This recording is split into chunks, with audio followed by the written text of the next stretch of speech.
நேரலைகளில் ஒட்டுமொத்த மக்கள் இன்னைக்கு சட்டசபை நிகழ்ச்சியை சந்தோஷமா பாக்குறாங்க. எல்லாருமே இன்னைக்கு ஃபர்ஸ்ட் டைம் இவ்வளவு தூரம் வாட்ச் பண்றாங்கன்னா அந்த நேரலையினாலதான்.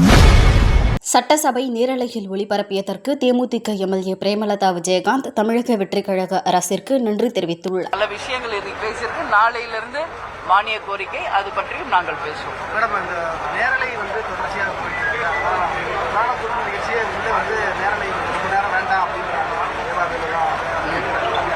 அப்படி கிடையாதுங்க. இது முதலில் பேசியவர் கேப்டன் தான். ஃபர்ஸ்ட் எந்திரிச்சோன்னே இன்னைக்கு அவைத்தலைவருக்கு நான் நன்றி சொன்னது அதுக்கு தான். நேரலைகளில் ஒட்டுமொத்த மக்கள் இன்னைக்கு சட்டசபை நிகழ்ச்சியை சந்தோஷமா பாக்குறாங்க.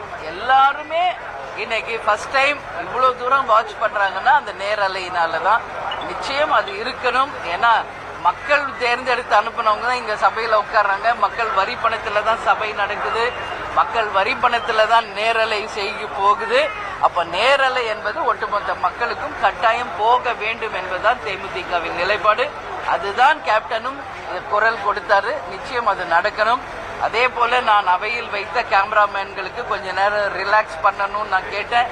அதை உடனடியாக அக்செப்ட் பண்ணி நேற்றிலிருந்து கேமராமேன்ஸ்க்கு ஒரு ரிலாக்ஸ் பண்ணி சேஞ்ச் பண்ணி அனுப்புறாரு. அதுக்கும் அவைத்தலைவருக்கு நான் நன்றி சொல்லியிருக்கேன். பத்திரிகையாளர்களாக உங்க கோரிக்கை நிறைய இருக்கின்றதை நான் கேள்விப்பட்டேன். உறுதியாக உங்களுக்காகவும் நான் நிச்சயம் சட்டசபையில் பேசுவேன். இதற்கு முன்னாடி உங்களுக்கு இருந்த ஃபெசிலிட்டிஸ் என்ன, அதுக்காக உங்களுக்காகவும் நிச்சயம் நான் பேசுவேன் என்பதை இந்த நேரத்தில் சொல்றேன். வேற எதுவும் கேள்வி இருக்கா? ஓகே, நன்றி. உங்க எல்லாரையும் சந்தித்ததுல நான் மானிய கோரிக்கை குறித்து வரும்போது பேசுவேன். நன்றி. கண்டிப்பாக.